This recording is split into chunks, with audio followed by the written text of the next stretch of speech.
Pelosi faces a critical week even as her Democratic opposition shrinks. Washington, as Congress heads back from their Thanksgiving break, all eyes will be on House Minority Leader Nancy Pelosi as she faces a critical week in her bid to become House Speaker once again. While much of the opposition to her candidacy has begun to fray, she still faces challenges. House Democrats will gather behind closed doors on Wednesday and Thursday to vote for their candidate to be the next Speaker come January, just the first step in the two-step process required before Pelosi, or anyone, can obtain the gavel. Pelosi's opposition is coming from the more conservative faction of the caucus rather than progressives who have gotten behind her, especially as she has endorsed changes to how the House functions. Because only 24 members have publicly come out against her, 15 who have signed a letter of opposition and another 9 who announced their opposition on Friday, she's sure to easily win the support of a majority of her caucus in a closed-door session. But the final tally of that vote will be indicative of how much more work she has to do before the entire House votes for Speaker in January, a vote in which she must win a majority of the entire House, not just of the majority of Democrats. With Democrats holding 233 seats, the margin to win at least 218 votes is fairly narrow.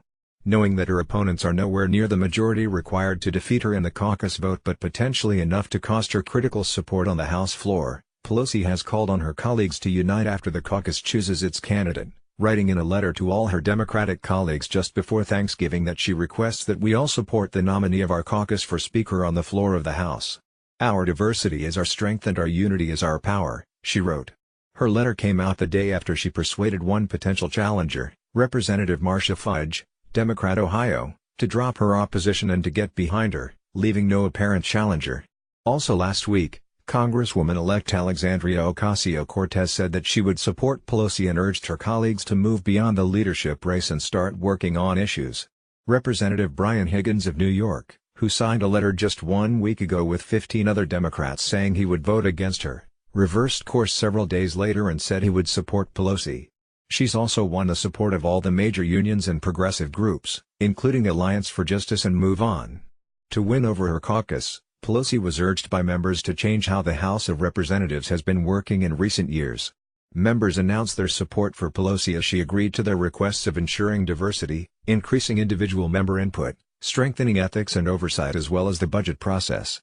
"What members are concerned about is the way Republicans ran the House," said a senior Democratic aide who requested anonymity to speak freely. "They want reforms to make clear that a House Democratic majority will operate differently. We've put forward a rules package that already includes bold reforms to ensure that the abuses of the Republican majority do not happen again." But a group of 9 Democrats, members of the Bipartisan Problem Solvers Caucus, released a letter on Friday saying that they don't yet support her because she hasn't agreed to their requested rules changes. They want to make it easier for individual members, including the minority party, to introduce legislation. An aide to Pelosi said those talks are still ongoing. Leanne Caldwell is a political reporter for NBC News who covers Capitol Hill and elections.